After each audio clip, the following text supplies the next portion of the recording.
Sénégalais sunu gaal nan leen joxe manko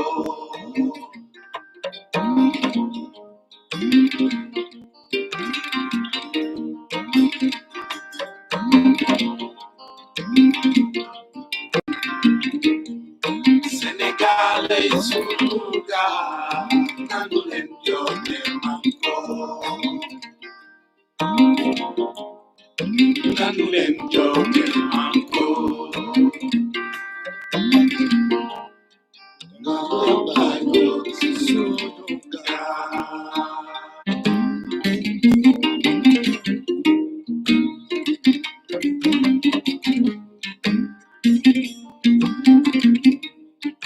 Sénégalais sunu gaal nan leen joxe manko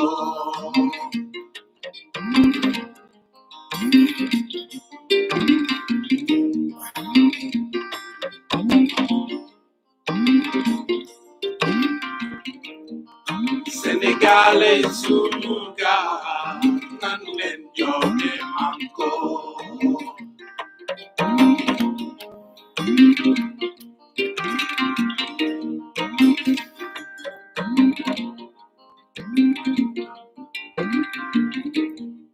Sénégalais sunu gaal nan leen joxe manko nan leen joxe manko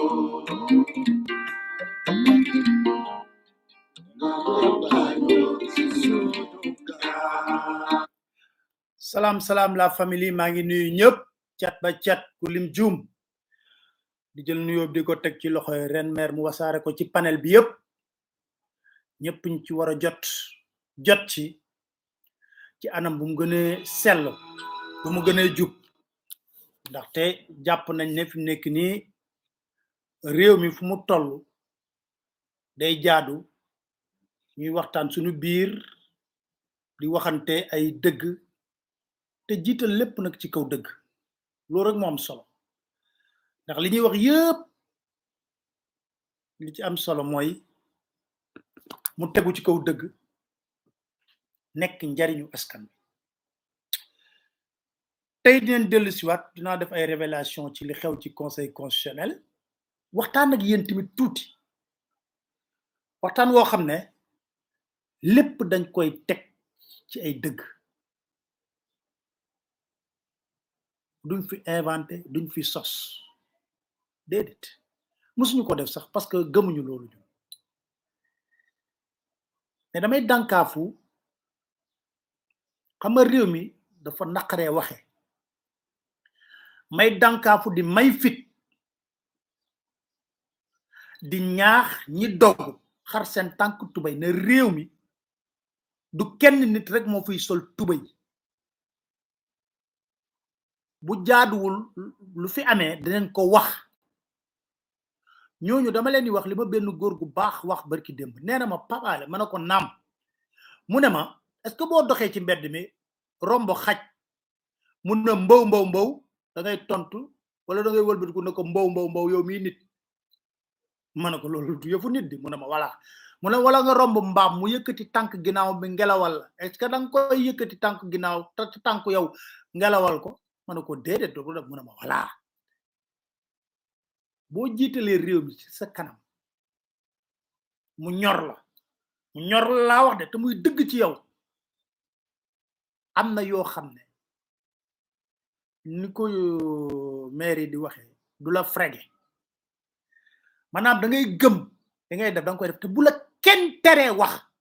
kenn laa wax budul suñu borom wax li nga gëm ak li nga xalaat parce que loolu yoon xam nga man su ma toogee ñuy débat kii diw la faral ma ne ko am na ci droit démocratie la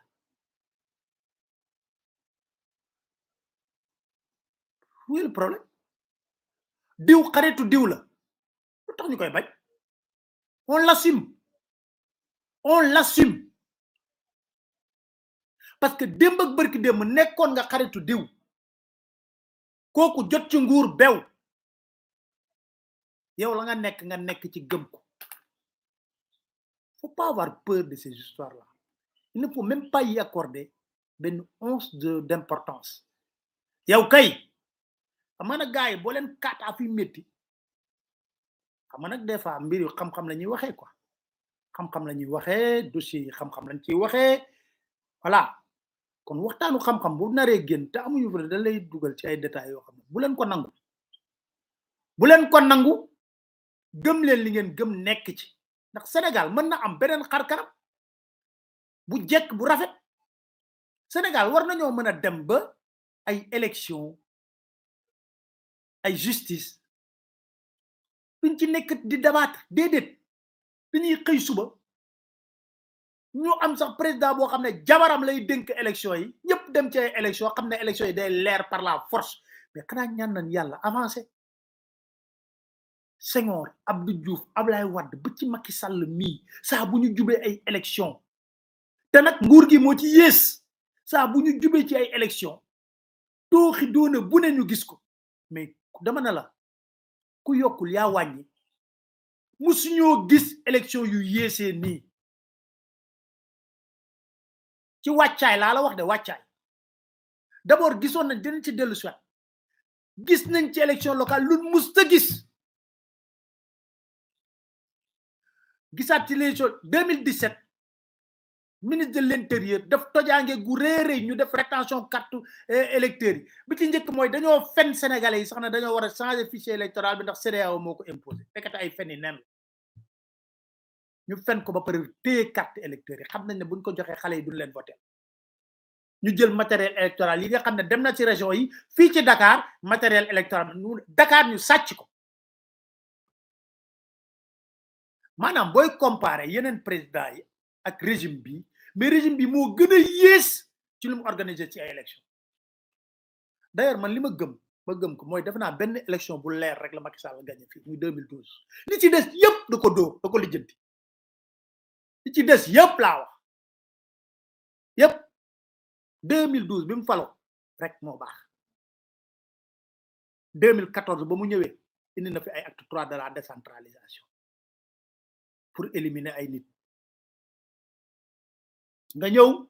jël 2017 mooy 2016 d'abord référendum bi mu ñëw jël 15 points def ko ci xam nga 15 points fala budd dina am yoo ci neex am yoo la ci naqadi mu def ko nga ñëw jël 2017 c'est la catastrophe jamais on a vu une élection ba dañ ko doon comparer ak 96 defe na waaw par temps partialiste mooy élection yi nga xam ne Abdou Diouf dafa xamoon ne def na tojaange mu ñëw toog def discours à la nation ne dañuy reprendre dans certaines zones les élections xam nga loolu nag grandeur la moom Fatick la dem voté ba pare ne élection yëpp jaar na yoon te ñëpp xam na ne dara baaxu ci élection am na fi 2019 mu ñëw indi parrainage indi élimination par la justice des candidats def lu ko neex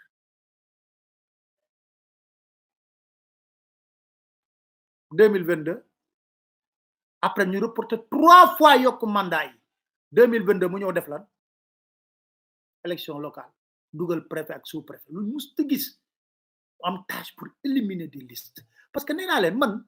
du ma fi nekk xam nga li ma leen wax nag da leen di naqade ba nga xam ne mënuñoo def lu dul yónni seeni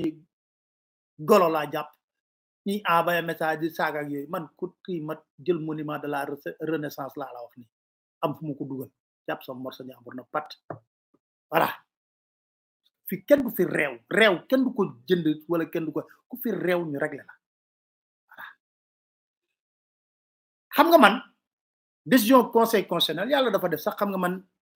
ñaari weer a ngi nii li may def live yëpp muy avril weeru koor sax umewu ma ko fii avril ak mai yëpp démb laa ñibbi ci Sénégal nekkuma woon Sénégal waaye sama réew ñor ma contact yi ma mësoon a am yëpp amul dara lu ci def fi ma nekkoon États-Unis maa ngi doon waxtaan ak ñoom matin midi soir lépp lu xaw ci réew mi gis ngeen li ma fa nekk yëpp maa ngi leen di informer à temps réel ci la xaw ci réew mi parce que am na ci administration bi ci système bi ay ñoo xam ne ay patriotes lañ su ma ne ay patriote mooy ñu bëgg seen réew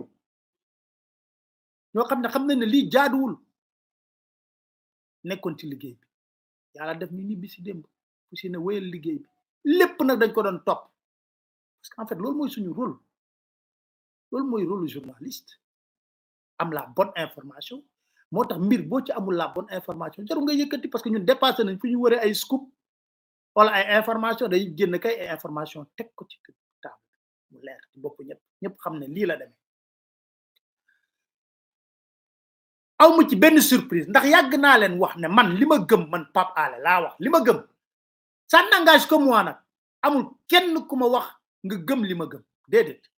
ça n'engage que moi et je juge par rapport aux faits faits yi mooy lan damaa gëm ne musuma gëm conseil constitutionnel musuma leen a gëm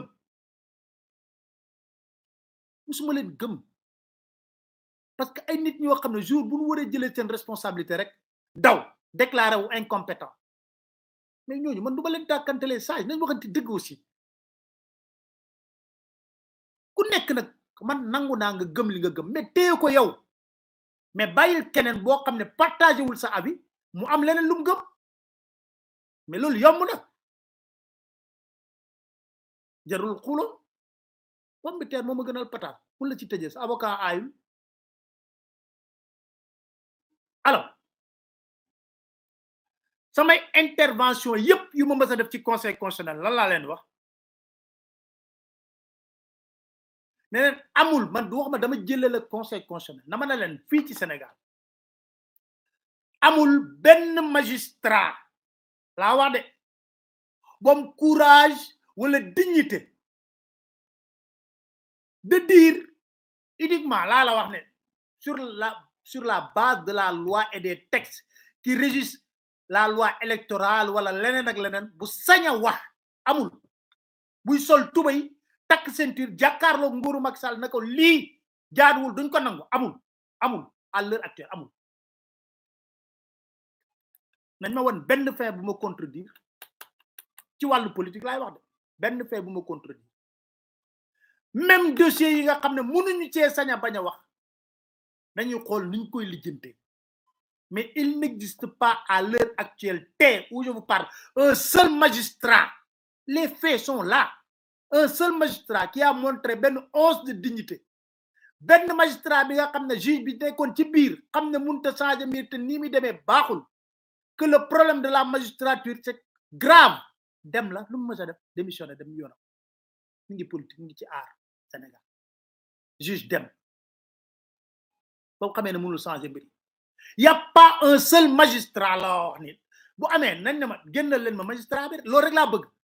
jarul werante jarul ko bu amee nee leen ma bii magistrat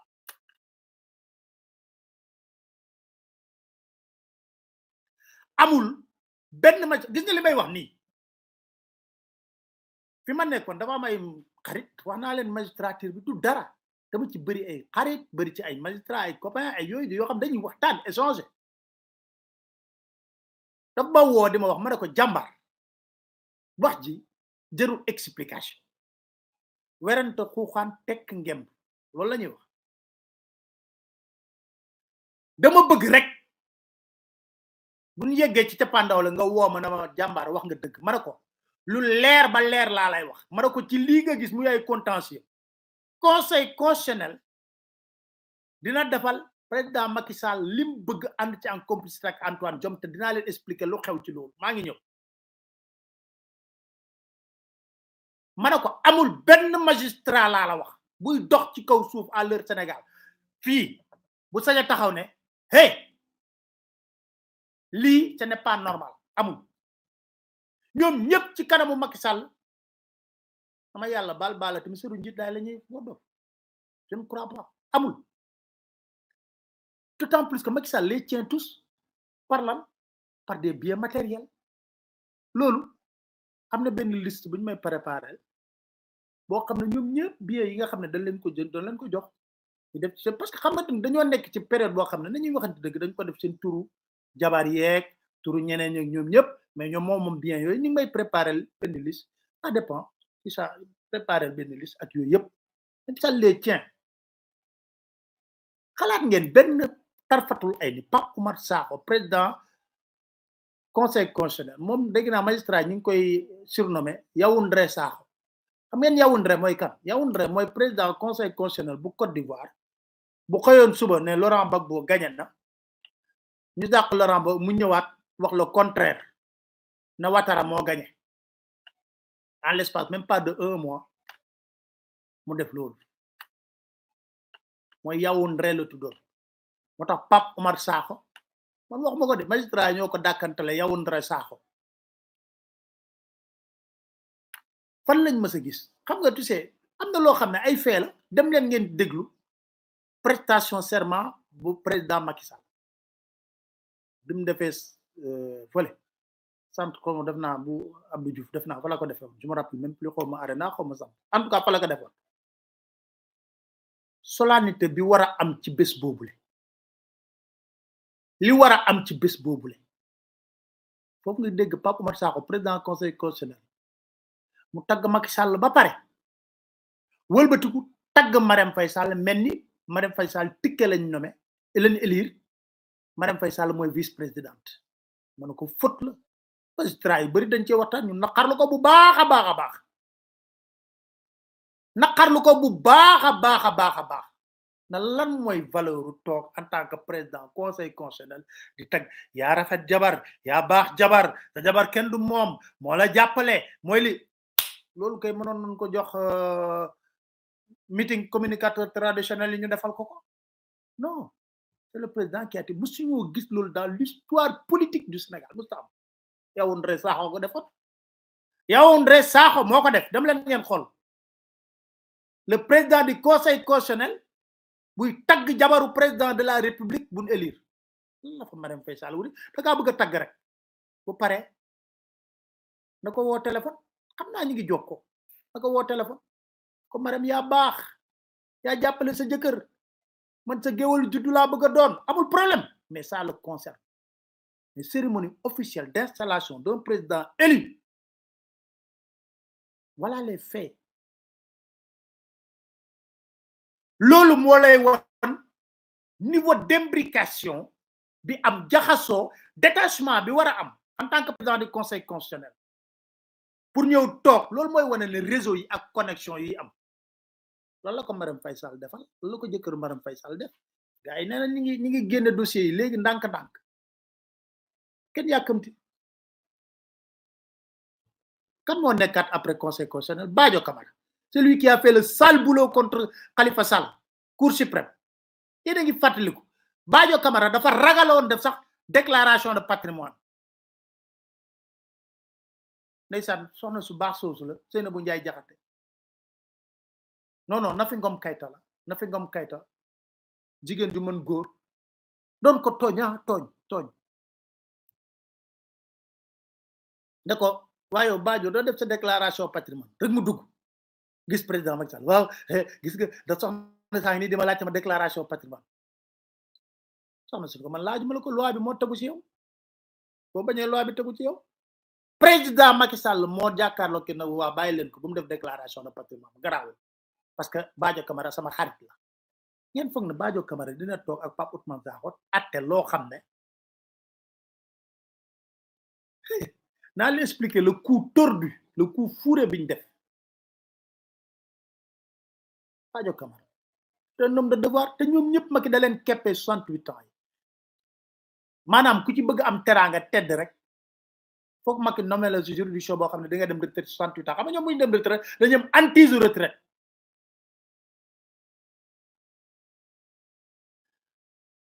gis nga coow li ba mu amee ak recours yeew yi sama benn copain sama ñetti copain magistrat d'ailleurs dañ ma woo téléphone na ma waa jàmbaar ma ne ko man maa ngi dafa am lu may liggéey fii États-Unis sant yàlla baax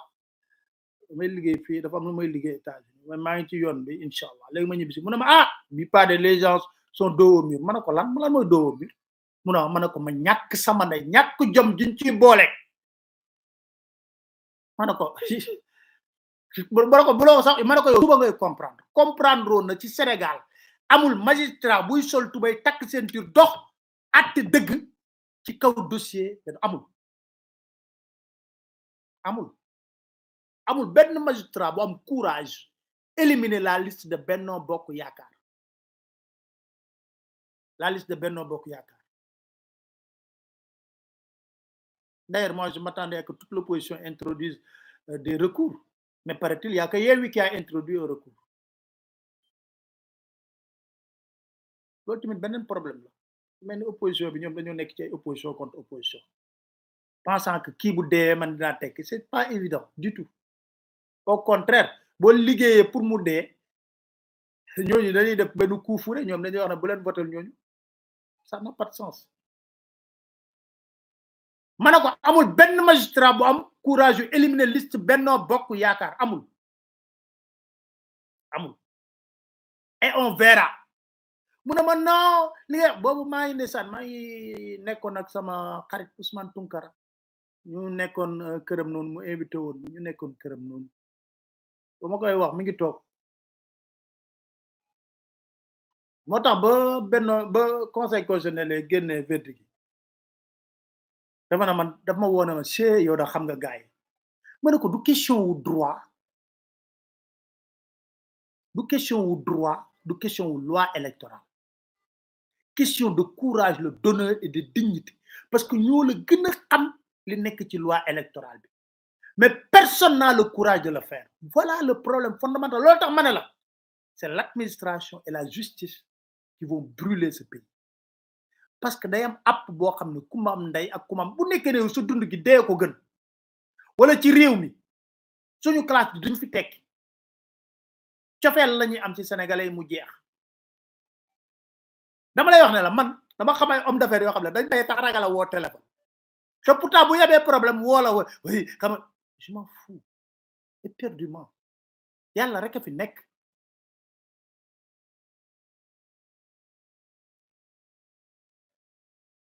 te ci tojaange la ñuy dëkk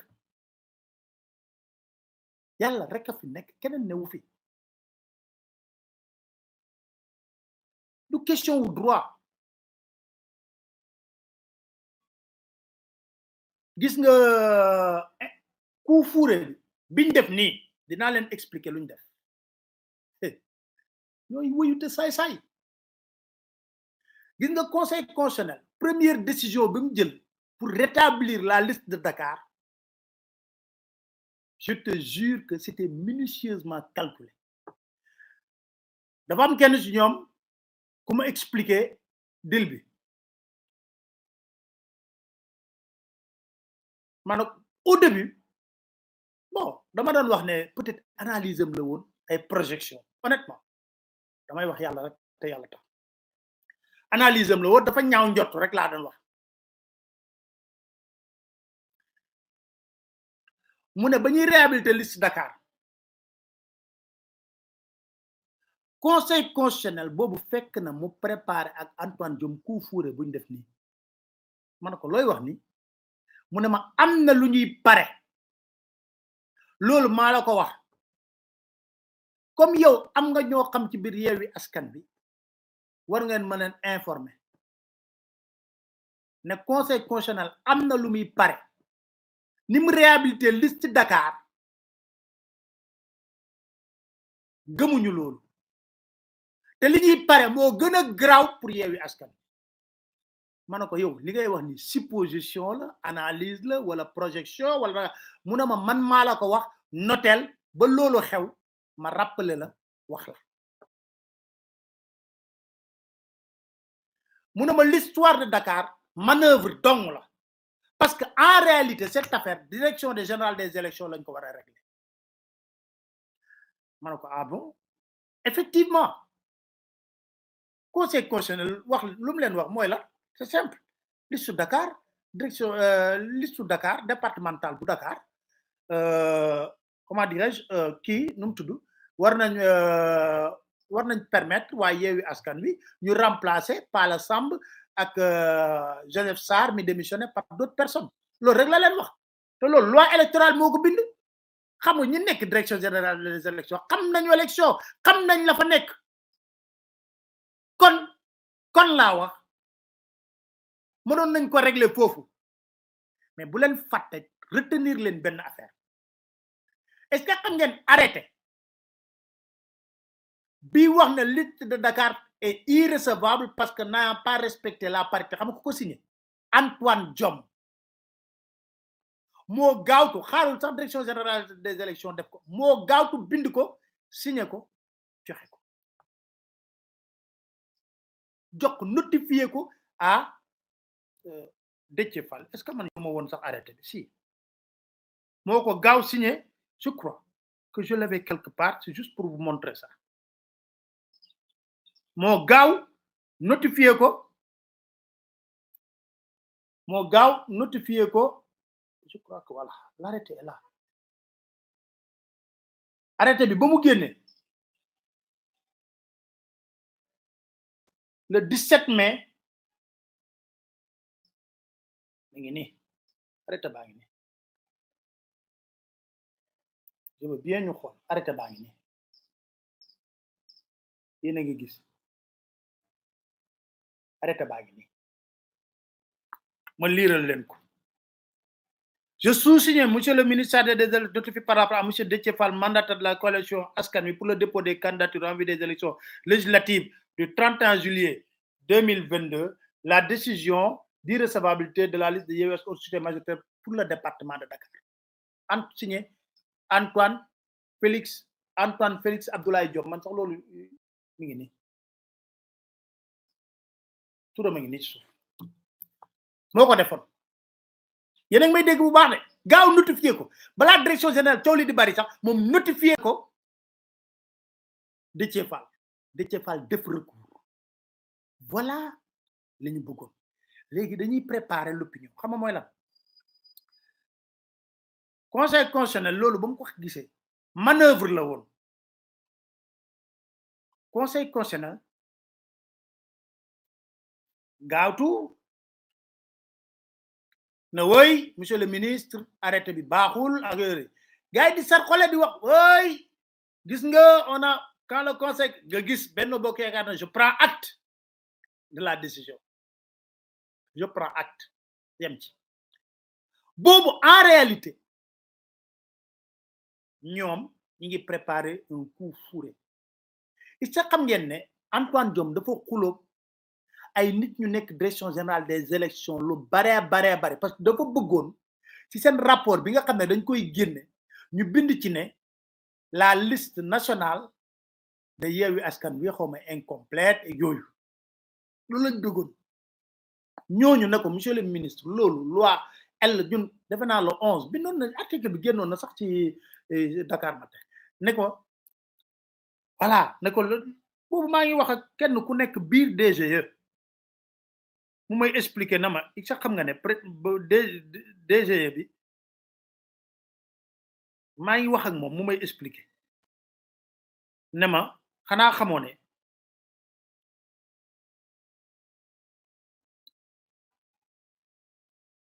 voilà dañoo xuloo moom ñu ne ko da ngay voté mu jox ma élément yëpp rapport yeeg article bi mu volé mu ne mi ngi nii moom moomu njëkk wax mu ne ma ministre bi day génn arrêté mu ne ma c'est une bêtise que le ministre va faire ma ne ko quelle sorte de bêtise mu ne ma day génn arrêté pour déclarer pour irrecevable la liste de Yewwi Askan Wi te xam na ne loolu bu ko defee il viole la loi L60 parce que ñun amuñu possibilité pour déclarer irrecevable seule une juridiction peut le faire mu ne il me dit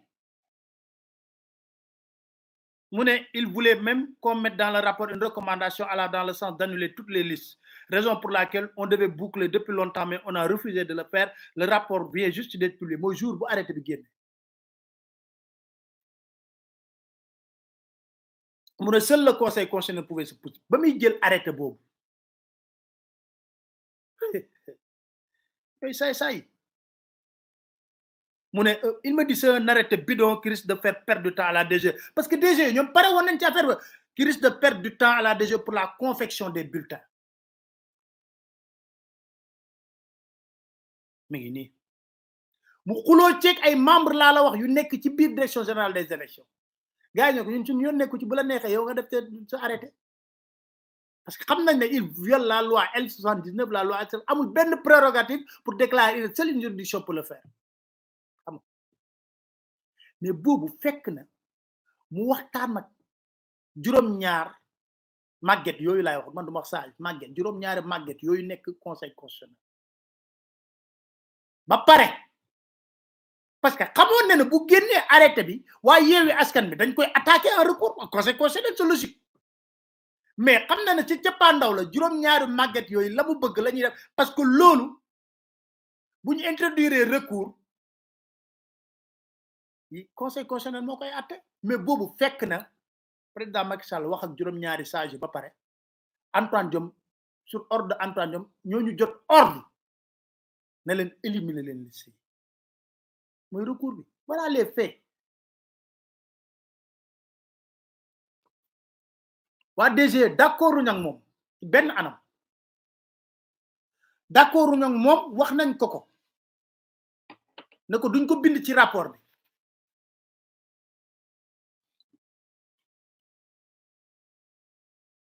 alors gis nga ba Yewwi di bind moom xam na lan mooy génn ci xam nga tout au début nee nañ oui le conseil constitutionnel rejette les recours magistrat ba nekkee ci biir woo ma ne ma rejeté woon dara de te boo nga xam loolu li may wax ni ña nekkoon États-Unis parce que ñun boobu instant boobu il faisait defe naa 23h30 minuit jour ba conseil constitutionnel di wax avant boobu am na ñu ma woo man maa leen woo téléphone na leen waaw woo naa Ousmane Tounkara man woo naa ko téléphone na ko jàmbaar li ñuy wax ci réseaux sociaux yi amul de le conseil constitutionnel a rejeté les recours de Yewwi mu ne ma nga ne lan ma ne ko c'est quelqu'un à l'intérieur qui m'a expliqué tout ce qui s'est passé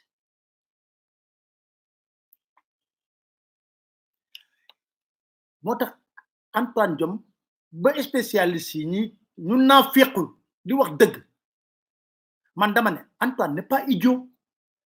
parfois kàlla macha allah laf cat mais il est brillant ñëpp d'accordal nañ ko loolu man j'ai beaucoup de respect pour lui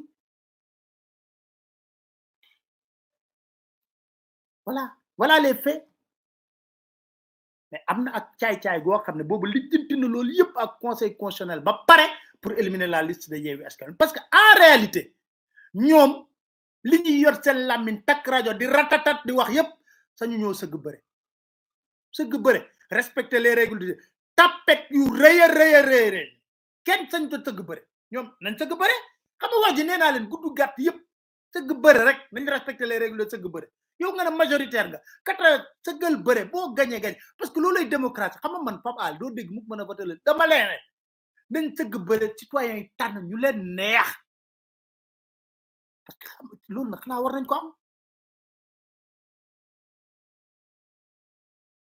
sur ordre de Macky Sall la mu nekk yëpp ma ngay woote joxe consigne yeeg ordre yi juróom-ñaar ñi nga xam ne bu Macky Sall ci solution ñu ne ko yar xamu ku laa sukk raam kanam jébbalu nga xam ne seen xalif général mooy président Macky Sall loolu la ñu def saay-saay yëfu saay-saay dëgg lañ def yëfu saay-saay ak naafeq lañ def c'est un sale jeu bien calculé la liste de Dakar soob la woon mais bii fekk nañu calculer régler ko ak Antoine Diome ak président Macky Sall bam na kocc te français yi ñu ngi ci biir soriwuñ ci xam nga lu tax ñoom ña ngay xalaat présidentielle 2024 kuy toog Sénégal day nekk kuy sauvegarder seeni intérêt point barre je te dis que français yi duñ ñu may jàmb c'est un combat boo xam ne ñun buñ ko mënewul kenn du ko mëne il faut on demande pas à quelqu'un de couper les ponts avec la France mais nañu waxtaan ci nawleeg nawle jot na nag ci suñu génération ñu couper ce cordon di wax ak ñoom normal mais Kagame dañoo la def Rwanda Mali gii yaa ngi ko embargo faalewu leen yaa ngi yóbbu sa litre essence 800 te poussière Mali 700 poussière 680 la fay jar xaw ma te fii la leen jaar yëpp di ñëw kon Mali faalewu leen vous devez avoir honte da ngeen war a rus yéen a ngi embargo Mali fii la essence am doon jaar ngeen embargo ko tey jii yéen a ngi yóbbu essence ci ñaata 890 Mali 680 la fay jar xaw ma 700 je sais même pas mais moins que le Sénégal en tout cas donc il faut se poser la question quel est le problème Quel est le problème? Dans ce coup tordu, dama leen wax ne leen motax ma leen wax ne li xew il faut que sénégalais yi mobiliser wu ci anam bu takku pour joxe un signal fort ak ku fi mënta toog ak ku mën a yor réew mi ñu ne ko dañoo bëgg un pays démocratique, un état de droit, des magistrats qui ont le courage de porter des pantalons devant le président de la République boo xam ne dinañ normal sàmm li nga xam ne moo di justice. moo tax déjà français yi ñi ngi dugg ak génn seen agent de renseignement yi ñi ngi fii Sénégal léegi sax je me suis promis parce que dafa am ñu bëri ñu ma ko laaj à travers l'Afrique dama papa parle beaucoup des problèmes du Sénégal mais en langue nationale. Est-ce que tu peux nous faire des résumés en français pour nous? naa leen defal ay capsule di ko wax en français ñu koy dégg te s'il le faut même beneen langue. Voilà. Les Français sont déterminés à éliminer des candidats avant la présidentielle. Macky Sall mi ngi déroulé de mi ngi ci logique am parce que xam nga la dans sa tête il pense que gars yi respecté wuñ ko jox ñu ko ci non président yaay suñu président ñu xam nañ loolu yaa dem Poutine recevoir la yaay président africain on est conscient de ça. Est-ce que nekk nga ci xolu sénégalais wala yaay le président le plus insulté, le plus raillé, le plus truc loolu yaay xool lu tax loolu am lu tax say nit di la dugal ci ay fitna dégg naa rek ñu ne autorisé nañ marche suba bi mais damay laaj xam nga lan moo indi Sénégal pouvoir bi duñ faale nit ñi parce que yii bu amee ñu autorisé marche bi gis nga Mali li fa doon génn ci nit dem naa man Guinée ñuy tirer ay balles réelles manifestation ba la fa nekk ci ay nit kenn mënu ko xam xayma muy un signal fort. Mali ñaata vendredi lañ def un signal fort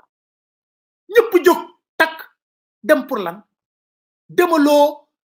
Sonko demaloo Khalifa Sall demaloo keneen ak keneen ak keneen ak keneen ak keneen Déthié Fall déedéet sa réew nga demal. man dama waxal Ousmane Sonko wala Khalifa Sall 2008 2009 ba Macky Sall du xoos lu nekk fii kenn daawu ko jël dama ko doon jël émission tey ji mi ngi falu nekk président de la République et après lan la yokk ci man lan la wàññi ci man dama leen di laaj lan la wàññi ci man lan la yokk ci man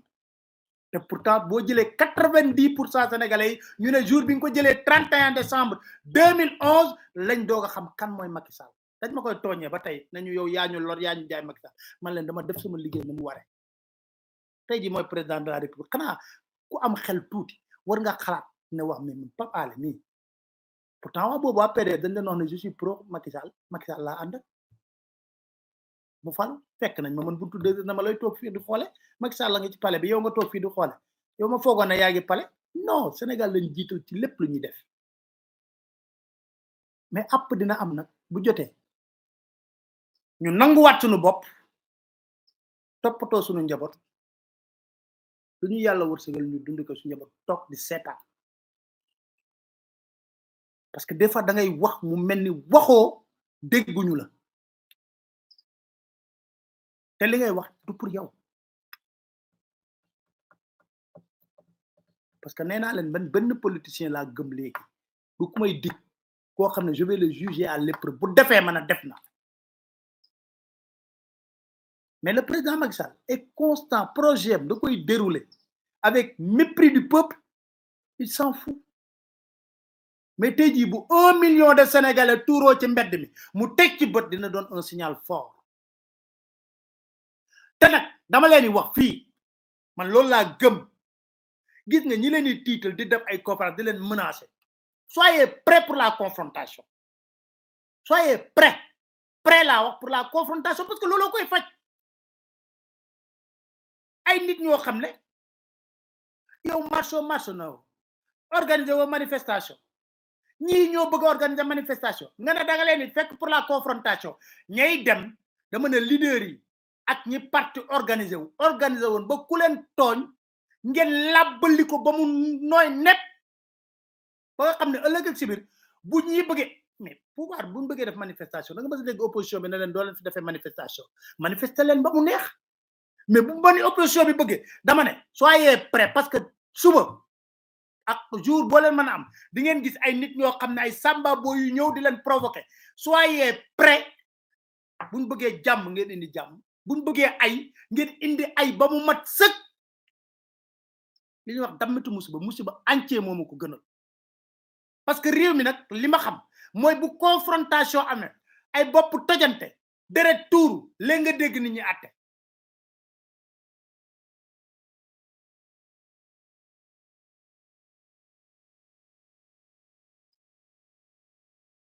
yàgg naa wax ku artuwul di nga àtte weesu nañu artu moom weesu nañu ko ci àtte lañu war a toll te looluy dëgg parce que da nga leen di gis seen insolence seen arrogance la bave à la bouche di saaga nit ñi di leen wax loo xam ne teguñu ko fenn di xas nit ñi ay nit ñoo xam ne billahi wallahi taalaay talam ni tax doo leen ko tudd parce que da nga leen di mépriser xam nga man di nga dégg ay nit pabaale mais j'affiche le mépris total sama lamiñ seen tur ci ma sa toog ñoo ma xam man xaw ma leen toppatoo ma li ñuy def xooluma li ñuy def lijjantu ma ne du ma cliquer seen vidéo xooluma ko toppatoo ma ko je m'en fous éperdument focus sur l'essentiel réewum Sénégal xeex pour démocratie xeex pour justice xeex pour sàcc gi mu day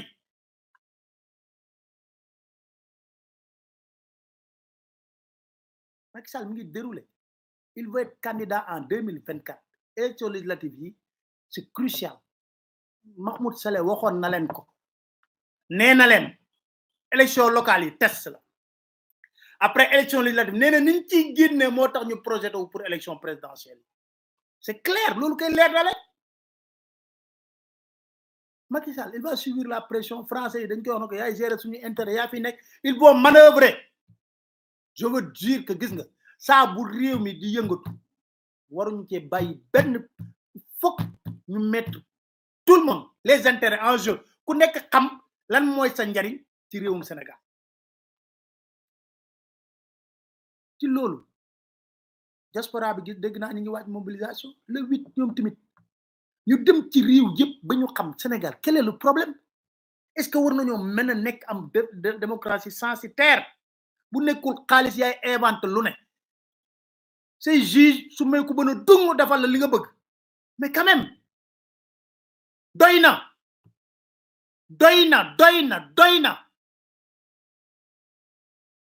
sénégalais nag yéen a xama noo leen di gérer dossier bi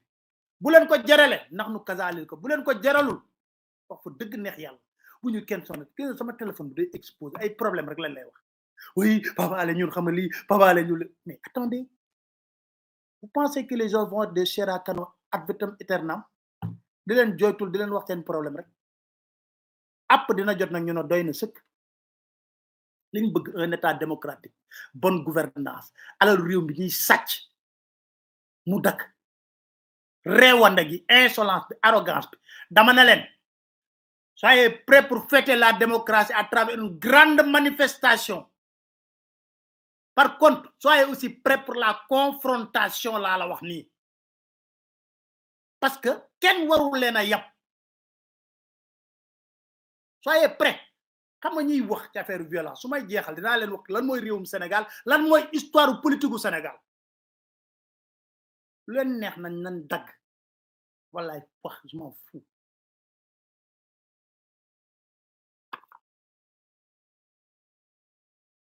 aujourd'hui ci li ma leen wax comment la justice léegi wax naa leen li juróom-ñaari màgget yooyu wax aujourd'hui dañ doon espérer que la justice qui devrait être notre dernier rempart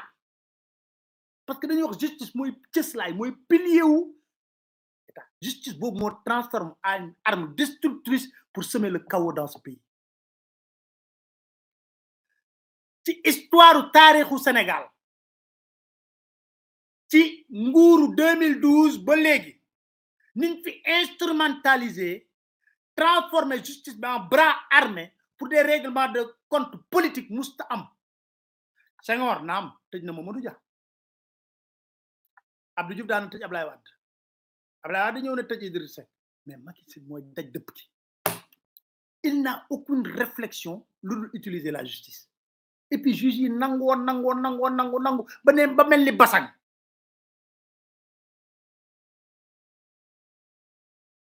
kan moo ma mën a weddi utiliser woon justice fi pour régler le cas de Karim Wade utiliser woon justice pour régler le cas de Khalifa Sall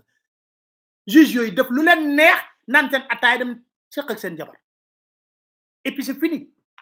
ëllëg ak si bi nag juge yooyu ngay gis ñu leen wax ne ouais c'est de grands juges mais non dama ne ñoo ñëpp bind wax naa bloc note la bind seen tur ku leen fi wax ma ne leen kii moo fi defoon lii parce que dafa yomb na trop dama jël la sax activistes yi nga xam ne dañ leen a jàpp par un pseudo procureur de rien du tout Serigne Bassirou Gueye léegi li ñu ko jox benn kër fii point kër gu wextal boo passé fondation Kéba Mbaye bi boo jàddee patrimoine bâti de l'État réfectionnel ko ba mu baax moom dina monter au créneau pour justifier le 3e mandat xoolal le cas de Cheikh Omar Diagne ban magistrat ban juge moo mën a toog expliquer dossier boobu convaincre sénégalais ñu ne waa ji daf maa saaga nga ne daf ma saaga nga dégg saaga ñu ne lii la ma wax te ñun ñëpp dégg nañ ko ñu ni dossier bi ñu ne non nañ ko yóbbu instruction maanaam nañu wëri saaga yi quoi nañu wëri saaga yi te nga gis saaga yi yow ba pare nañ ko wëri loolu yëpp pour lan la pour l'humilier dugal ko kaso dugal ko kaso loolu justice noonu la war a doxe sur ordre fàtte naa la xam nga bu nekkee ne dem na ba ay magistrat di jël décision ministre de la justice conseil constitutionnel jël décision ministre de la justice génn di ko jéem a justifier di wax ne ouais le conseil constitutionnel est là pour nga xam ne le pays va à volo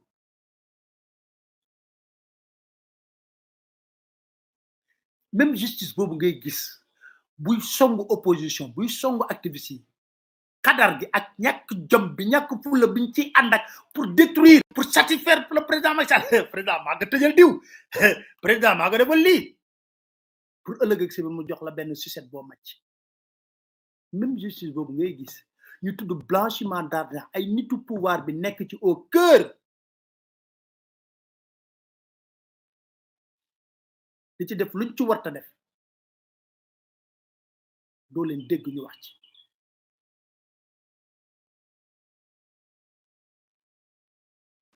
monsieur xoolal scandale yi am ay député yi trafiqué xam nga lijjanti nañ ba jéem leen tëj période boo xam ne moom la ñuy léegi ñu génn kaso député yi trafiqué visa salir li nga xam ne moo di assemblée nationale même justice boobu mooy légiférer sax corruption moo ko daganal corruption et au cœur même de la justice xanaa xamoo ne li ñu doon toppee Khalifa Sall ci ay faux facture nañ dem ci juridiction yi enquête genn wàllu gépp dañuy def ay faux facture fausse facture dossier Locafrique ñaata la ci juge yi lekk ba ci ñaan ay oto ñaata juge lañ ci lekk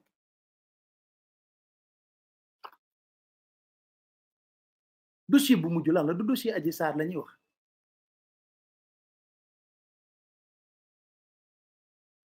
nu mu tudd sax ki nekk Guédiawaye blanchiment d'argent ana dossier moom ay bu nekkoon un membre de l'opposition mi ngi ci kaso bi d'ailleurs dégg naa président Macky Sall boo ko wooyee di ko wax benn dossier nit bu arrêté day wax ne kooku il nit ñuy jàppale wala jàppale mun a mën a wax yóbbu leen ko kaso vous imaginez le dossier le plus récent dossier lan la Adji Sarr fukki nit ak ñeent ñàkk ci seen bakkan déggoo benn yoon bu nekkee sax dama ne nañ teyaat sax ngistal procureur gën na way nous allons mettre une commission soob sax gars yi ne way soob pour setal sax tuuti seen der déggu ci kenn ku ci wax lu tollu ci tarfatul ay ni laa la wax ñu ne dëkk bu normal lañ am justice bu normal lañ am te li ma gën a man su ma gën a jéppi mooy da ngay gis ay ministre de la république ay saltimbanque ñoo xam ne ay marionnette lañ golo sax boo leen dugalee parc an sax duñ romb seen kaaj di leen seetaan ñun ñooy taxaw di wax ne way Ousmane Sonko moo rey fukki nit ak ñeenti mais jàppi leen ko vous yéen xam ngeen ne moo ko rey vous êtes des ministres de la république am ngeen ay preuve dem leen ngeen jàpp ko pourquoi doo leen ko jàpp pourquoi vous ne l'arrêtez pas le l'auteur de 14 morts sénégalais yi di laaj kan moo def lii yéen xam ngeen ko ba génn dem leen jàpp ko comme il est l'auteur xam loolu mooy waxi fen wante li ñu xam mooy am na ministre yu fen parce que am na ministre yu fi def conférence de presse nañu commission dañ ko samp dugal ci société civile def ci lépp pour leeral ba tànk ba tey amul commission ministre boobu dafa fen il a menti c'est la république qui a menti le gouvernement a menti looloy dëgg ndax boobu ba léegi amul commission d'enquête ñi ngi xaar même justice boobu ngay gis mu déclenché enquête ci benn douanier CREI ne 150 millions yi fan la ko jëlee ba di ko bàyyi ci biir këram am na douanier bu mu fi jàpp ndax loolu waaw même justice boobu mooy gëm ay bëtam ci ay nitu Macky Sall yoo xam ne ay milliards du benn milliard de ay milliards néegu xaalis la ñam seen kër yi ci buntu bi ngay toog xeetu xaalis xam nga xaalis boo ko dugalee ci néeg day xeeñ am odeur xeetu xaalis bi di leen xeeñ ba seeni doom di fa sàcc ay 500 millions ay 800 millions seeni garde corps justice bi na pataaral 150 millions lañu jàppee benn douanier kii 500 millions 850 millions ay milliards la denc këram te mun ñoo justifier parce que fii mënoo fii liggéey xaalis boobule c'est pas possible buñ ko fi mënee liggéey Sénégal warta am problème ndax 850 millions plus 500 millions ñaata la du 1 milliard 350 millions 1 milliard 350 millions rénové na genn wàllu école sans abri yi nekk Sénégal yépp wala la totalité tabax na hôpital réfectionné na ba yóbbu ko niveau 4 waxuma la hôpital ba niveau 4 xawma lan hôpital bu Tivaouane te waxoon naa leen coowul Tivaouane yi doo am dara du mujj fenn ana mu tey waxoon naa leen ko fii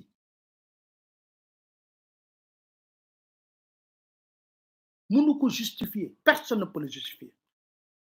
ñooñu ñooy dem ci plateau télévision jàkkaarloog sénégalais yéen ñu jàkkaarloog yéen di leen saaga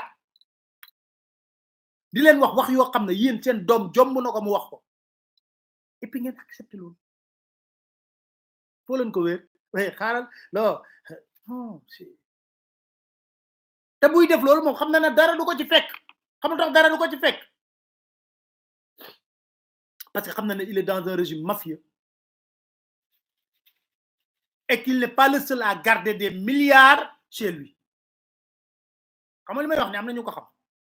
donc président Macky Sall ki topp ci Amadou dugg na ci seen benn nekk fii Mermoz ay paquetu lañ def ci ay toile paquetu euro dollar xaalis yëpp néeg bi ba mu fees del remplir muy vidéo boppam ay xaritam nax ko ba jël vidéo boobu ci moom indi ma ko ba sama bureau man maa ne xale yi vidéo bi denc leen am nañu ko am man leen man soxlawum ko parce que yéen boo leen ko génnee non ma ne ko dinañ leen seen njaboot dana leen di ñàkk mooy Macky dina jël gendarmerie wala police ñu ñëw jàpp leen yóbbu leen doo leen mën a authentifier vidéo bi ngeen am problème dañ ma ko indi ba sama bureau teg ma xool ak beneen vidéo boo xam ne mag ji moo ci nekkoon parce que loolu ñun buñ koy def xam nga ñun am na yoo xam ne duñ ci dugg on le fera jamais jamais loolu moom dama nuy wax gaaraan loolu ñu dugg ñu dégg ci ay détails ci justice on n'a même plus besoin d'inventer il y a tellement de scandales yoo xam ne non da nga leen di yërëm quoi da nga am magistrat yi kay ñoom dañu am leen naqari nag yenn yi ñenn ñi ba nga xam ne justice léegi est devenu la risée quoi la preuve xam nga Sénégal ci taarixam soo xoolee toutes les crises politiques entre le pouvoir et l'opposition bu ñu demee en négociation dialogue c'est toujours un magistrat qui a présidé la rencontre Kéba Mbaye Diaité code consensuel yooyu yëpp ay magistrat ñoo ko présidé ñu bind lu baree bari ci taarixu réew mi def ci lu baree bari wane ci lu baree bari mais dem nañ ba léegi dialogue politique bu mujj bi ba ñu waxee kan mooy président dialogue politique bi tous les politiciens ont dit bu fi magistrat xam bu fi juge ñëw loolu mooy lan magistrat juge tekkeetuñ dara loolu lañ wax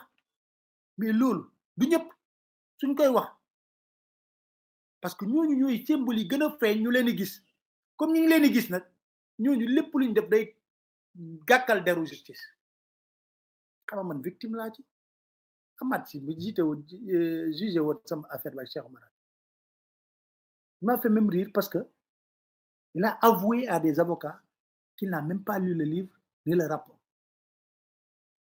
et que moom dañ ko sant service commandé la nekkoon mu def lu muy def mu jeex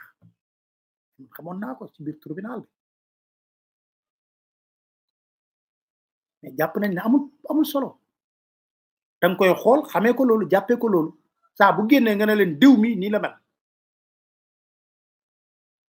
loolu mooy wane ne image magistrature moo écorné wu à chaque fois il faut respecter l'institution judiciaire on respecte l'institution judiciaire bu baax a baax ay xarit lañ ci bëri li ñuy xam yëpp ñoo ñu koy wax waaye nag am na ñenn magistrat yuy gàkkal deru justice mooy bu ñuy wax journaliste yi comme bu ñuy wax yeneen koor yi ñooy gàkkal der bi xoolal ci dossier Adji Sarr comment une justice qui veut la manifestation de la vérité mooy dëgg bi jébbi ñu xam li xew lépp bu Adji Sarr waxee lu dul dëgg ñu xam ne Adji Sarr waxul lu dëgg bu Sonko defee ñu xam ne Sonko def xanaa kuy àtte loolu nga bëgg ñu ne léegi nañ wooy ci njëkk recevoir Adji Sarr bu entendre capitaine Touré ma defoon PV bi justice ne mukk waa parce que ne mukk loolu du fi amee ñu ne Sidi Ahmed Mbaye mi nga xam ne moom moo doon dugg ak génn jël Adji Sarr di ko jox téléphone moo ko yóbbu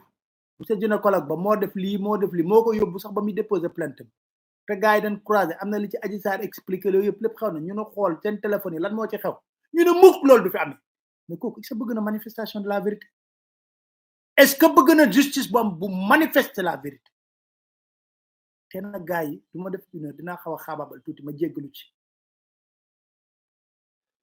est-ce que justice bu bëgg manifestation de la vérité da nga doxalee noonu xam nga ñun Maham Diallo mi ngi def ay audition yu baree bari dégg nañ lépp xam nañ lépp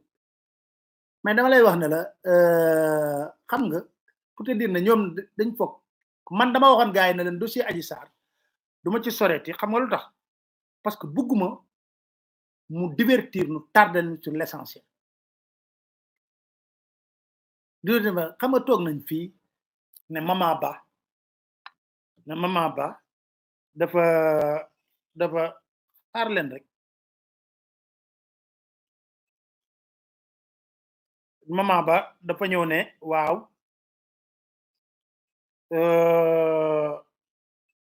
dafa ñëw ne waaw moom liñ ko waxal yëpp li ñu kii yëpp li Adji Sarr wax yëpp ba mu demee da koo dëggal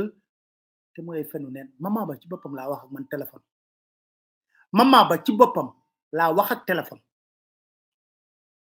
mu métti lu ko bëgg boobu ba léegi de kenn dégg ko mu wax xamal ma lu bari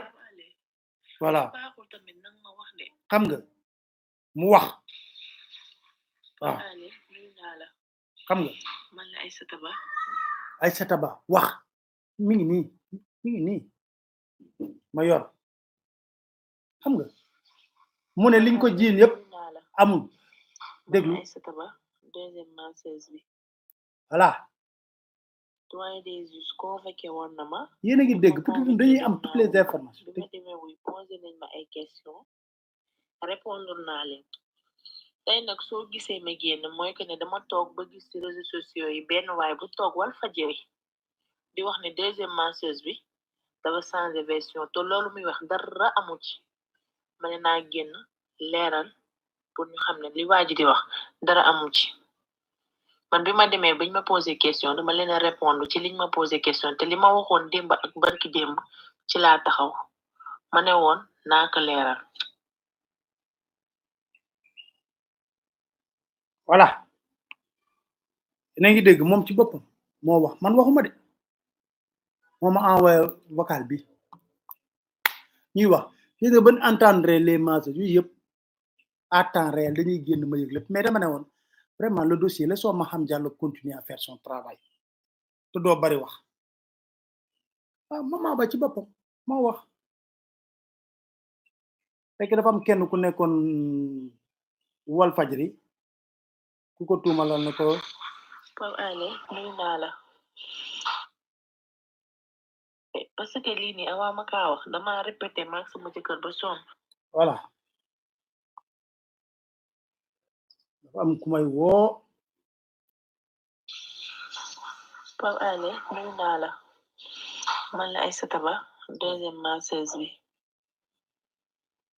doyen des juges convoqué woon na ma bi ma convoqué dem naa wuyu bi ma demee wuyu posé nañ ma ay questions répondre naa leen tey nag soo gisee ma génn mooy que ne dama toog ba gis ci réseaux sociaux yi benn waay bu toog Walfadjri di wax ne deuxième masseuse bi dafa changé version te loolu muy wax dara amu ci ma ne naa génn leeral pour ñu xam ne li waa ji di wax dara amu ci man bi ma demee bañ ma posé question dama leen a répondre ci liñ ma posé question te li ma waxoon démb ak barki démb ci laa taxaw ma ne woon naa ko leeral. xam li leer na moom ci boppam information yu yëpp ak yeneen dañ koy yor mais dama yor ne da ngay prioriser lii du priorité lii jarul sonn jarul wax alors xoolal justice boo xam ne saa buñ la yóbboo sur le plan international camouflé ngay am ñu dellu si waat ci sujet boobu camouflé ngay am CEDEAO camouflé commission droit fu ne moom la leen teli ko waxoon nga leen day mel ni suñu magistrat yi xamuñu dara bu ñu amee camouflé nag indi dossier bi ñu am ñàkk job boo xam ne dañuy jël dossier bi toog ci di wax ne way la souveraineté sénégalaise Sénégal dañ ko fay pour mu dugg CEDEAO moo fa dugal boppam na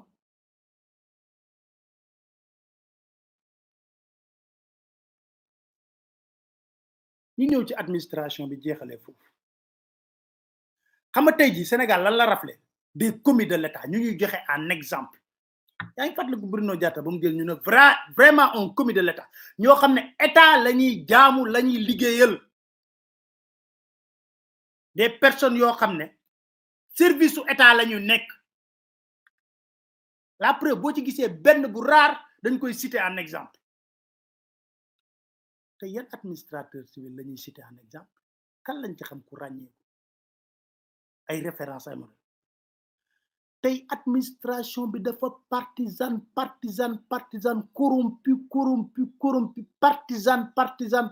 ba nga xam ne dafa ridicule preuve xam administration territoriale da nga war a jaamu république jaamu état incarné ko local yi amuñu fi ay préfet ak sous préfet njuuj njaajeer yu doon xeex di xataraayu pour éliminer ay liste yuy xeex di xataraayu pour éliminer ay liste parti ñu leen ko jox ay dogal maanaam ku nekk bëgg nga wan ministre de l'intérieur nag way gis nga li nga ma santoon def naa ko éliminer naa liste ñàkk jom ban respect nga mën a am ci ñooñu ñi xam ne dañoo war a xool ñooñu gox yu ñu nekk askan fa yeewoo nan leen xoolee comme ñoo xam ne ñu tekkiwul dara ñoo xam ne amuñu kenn warul leen respecter parce que duñu ay commis de l'État fii laa leen waxoon ne Abdou Diouf moo nekk président de la République pourtant ba mu nekkee gouverneur Senghor da ko waxoon na ko bindal pour jàppale ñu ci Mamadou Dia mu ne defuma ko ñu relever ko de ses fonctions mais Senghor dafa xamoon ne kooku moo fulla am fayda mu jël ko teg ko ci wetam ba muy dem jox ko nguur gi mais yéen préfet sous préfet yi nga xam ne njuuj njaaj ngeen nekkee éliminer ay liste ngeen foog ne yéen ministre bi dina leen respecté xam nañ ne tekkiwu leen dara amu leen benn fulla amu leen benn personnalité seen bopp te du foofu rek lan la leen naxee oto sa jabar xam ne yow njuuj njaaj can nga say doom xam ko bu ñu génn ñoo leen koy xoolee exemple laa leen ci jox administration esprit partisan bi am seen biir rax ci de la forte politisation dans tous les corps entre parenthèses jëlal corps magistrat yi léegi magistrats yi dañuy politique ba yàqu violer les textes et les lois qui régissent leur fonction ñaata magistrat nga fi am muy politique violer ko de manière flagrante ñëpp gis ko xam ko mais buñ ko sañee def c'est parce que dañoo nekk du côté du pouvoir ku nekk opposition nekkoon magistrat na da ngay manifester mais doo laal suuf dàq nañ la mais parce que tu es du côté du pouvoir lu la neex defal te du mujj fenn buñ yóbboo recours ci juridiction yi parce que dañuy wax ne ki magistrat état Macky Sall moom la teg fële waaw comme Macky Sall mooy suñu yàlla mooy suñu xalif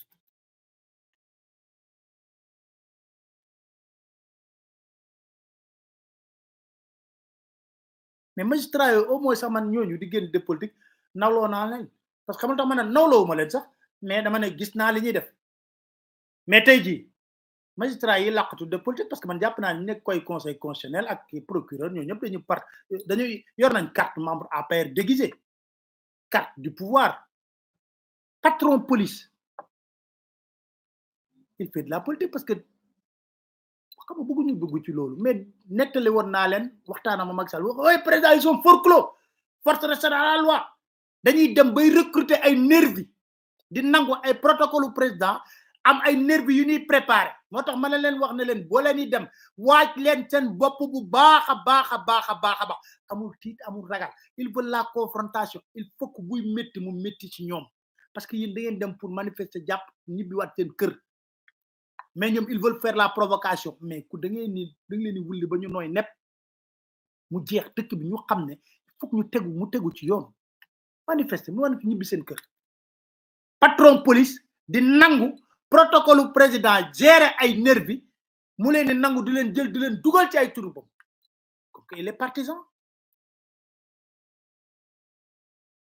le patron de la gendarmerie il répond du couple présidentiel lam def ci dossier Adji Sarr yëpp xam nañ ko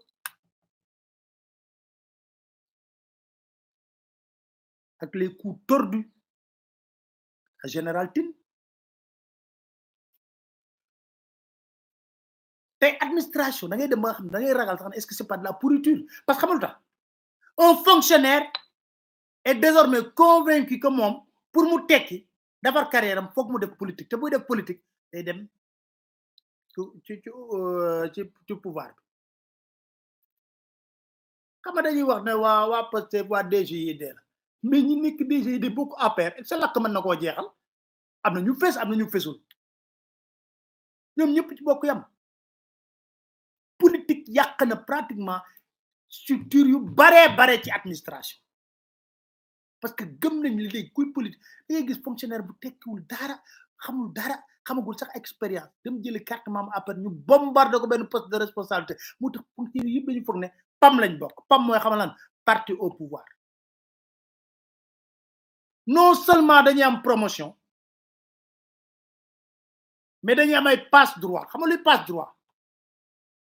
dañuy am passe droit pour se transformer en vulgaire voleur et être un intouchable parce que tu as la carte du parti sàcc xaalisu réew mi service bu nekk sàcc lañ fay nekkee parce que xam nañ ne dara du leen ci fekk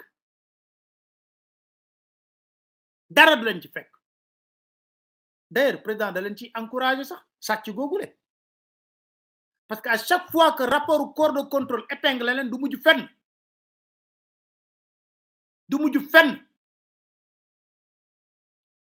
de surcroît ils sont protégés par le président de la République mais nag sàcc leen la leen di wax waaye ku nekk na nga dem gérer sa base électorale week-end bu nekk nag ñu yor maletu xaalis bu ñu sàcc dem di fàttaliku seen cosaan ne dañuy am base politique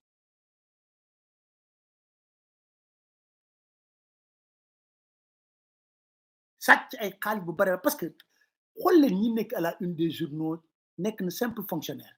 li ñuy joxe comme ay bien fan lañ mën a jëlee alal jooju buñ ko sàccul Sénégal ngay gis léegi des fonctionnaires surtout c'est une course à l'enregistrement l'enrichissement maanaam dañuy njëkkante ku dàq sàcc ku dàq am alal nit day am poste de responsabilité mu leer na la en 2 ans mu tabax ñaari immeuble mu leer na la kii xaalisam mënu ko may loolu c'est pas possible mu nekk des fonctionnaires milliardaires sax dañ ko jëlale léegi milliardaire ba pare nag di ko wan askan bi ñoom la ñuy tuddee lépp luy xew ci réewum Sénégal xoolal ñuy def la une des journaux fan lañu jëlee seen alal ngeen foog ne rek DGE ña fa nekk xamuñu luy loi électorale xam nañ ko mais duñu lire code électoral bi comme des fonctionnaires des commis de l'État ils lisent la loi électorale comme des partisans comme Benoît Sambou buy lire wala mandataire u Benno Bokk Yaakaar buy lire code électoral da ko interpréter suivant les intérêts de son parti voilà ce qu'il faut xam nañ la nekk ci code parce que code bi jarul jàng bu rëy code électoral da ngay lire loi bi ñu wax la lan moo ci nekk ñaari liste amul benn liste am mais juróom-ñaari màgget ya nekk fële moom xam lan lañ ko war a tuddee sax pas du conseil nañ ko dindee foofu ah c'est du n'importe quoi xam nañ ne ci biir loi tam ñaari liste amul benn liste am nga ne da ngay éliminer bi créer fi d'un précédent électoral boo xam ne mais noté leen ko bu lu xew nga ne Yaoundé Sakho moo ko fi créé ci réew mi xawma kan moo ko ci loxoy kan lay tàbbi ginnaaw Macky Sall mais kooku xam nga Macky Sall du changé dara il s'accommode comme ça te moom soxlawul sax ay loi ay justice parce que xam nga am na kenn moo ko waxoon ci benn émission ne Macky Sall gëmul démocratie gëmul bonne gouvernance yooyu gëmul naa leen génnal son boobu te ku ko jege la xam na ko bu baax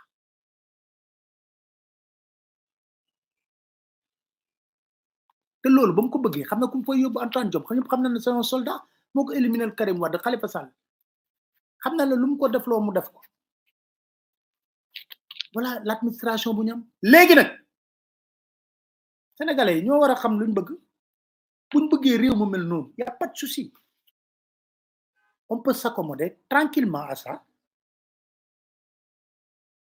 jàpp sunu morse ñaambur xool wala wànnentu mujjee ak i gëtam ba pare nag buñ ko defee bu kenn taxaw di wax ne waaw xam nga lii rek la non kon chacun n'a qu'à prendre ses responsabilités devant l'histoire point parce que bul foog ne man li may wax rek régler na problème mu réew mi non non bu nekkee ne yow réew mi jaralu la dara même pas 1 heure de temps booy taxaw symboliquement ñu xam ne yow mii am nga lu la naqari jaralu la ko teeba xam nga moo tax man damay tàyyi buñ may limal am na kenn ku ma wax sentif la fa xew scandale dinaa leen liiral li ma envoyé document bi ma envoyé ci sentif scandale laa la wax scandale wala sax xam naa mën naa ko jéem a xool ma anamu sax scandale voilà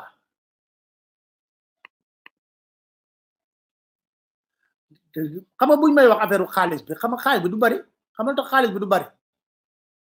parce que xaalis bi dinaa leen wax lu tax cooli du bari dama leen di liiral li ma envoyé comme document pour te dire CENTIF dafa contrôler tout sax xam nga Sénégal mi ngi ci zone ni ngi ko yóbbu léegi nouveau gris bu nekkee noir nag dañ koy blacklisté carrément mais gris la nekk ci wàllu blanchiment d'argent dama leen di lire li ma di bonjour Pape, merci de nous avoir ouvert tes portes afin de comprendre la situation désolante à laquelle un corps de contrôle si prestigieux comme la CENTIF vit ses pages les plus sombres depuis sa création. En effet, on est CENTIF bien daanaka. La présidente inspectrice du Trésor a été affectée à la tête de la CENTIF depuis avril 2017 pour un mandat de 3 ans. Entre-temps, le Sénégal a adopté la directive 02-2015 relative à la lutte contre le blanchiment de capitaux et le financement du terrorisme. Ainsi, grâce à la loi numéro 03 du 23 février 2018, la CENTIF passe d'un service administratif à une autorité administrative et le mandat du président de la CENTIF est de 5 ans non renouvelable. Le mandat des autres membres de la CENTIF est de 3 ans, renouvelable une fois dans le 17 avril 2022. La présidente avait fini son mandat, mais contre toute attente, elle a introduit dans le circuit du ministère des Finances et du Budget un projet de décret pour proroger son mandat. Moi, ARMP, liquide, non tout, Saernia, qui CENTIF, mon moi top ay blanchiment d'argent à qualifié, yep mo koy top. Mu dougal un projet de décret pour proroger son mandat, ce qui est illégal. Elle bénéficie de l'aide de quelques fonctionnaires du ministère des Finances et du Budget. Comme les fonctionnaires yu nekk ci biir fofu ministère comme directeur ressources humaines et secrétaire général qui sont ses alliés de par leur appartenance commune à l'APR. Ñom ñep APR lañ bokk. Mais le plus choquant, c'est qu'elle a procédé à des recrutements tous azimuts avec l'appui du ministère des Finances. DRH, pour une certaine clientélisme politique, au passage, son mari est le PCA de la LONASE, membre de l'APR. Au moment où la CENTIF est évaluée par les instances internationales comme le GAFI sur l'efficacité et la conformité de son dispositif LBCFT, avec déjà une inscription sur la liste grise de l'Union européenne.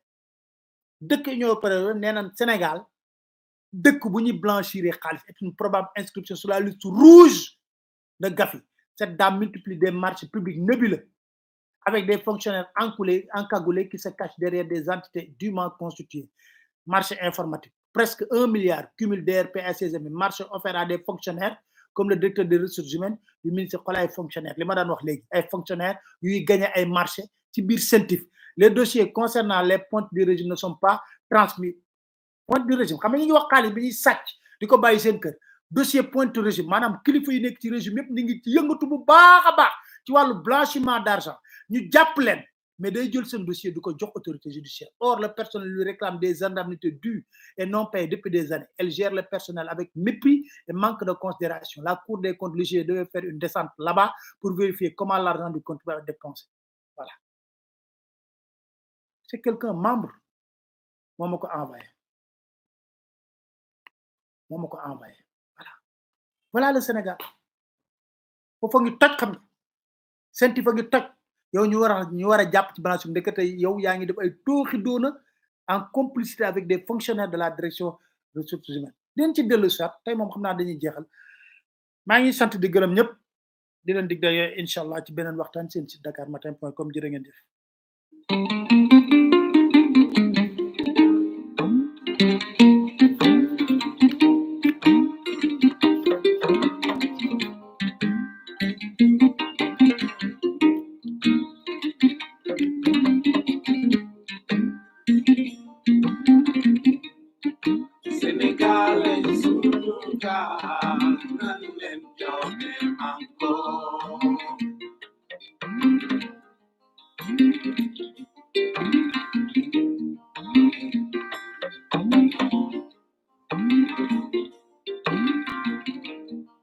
Sénégalais sunu gaal nanu leen joxe manko.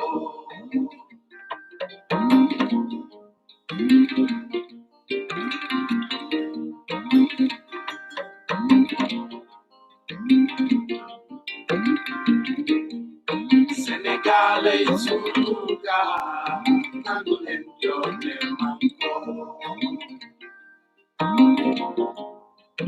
Nanu leen joxe manko. Nanu leen joxe manko.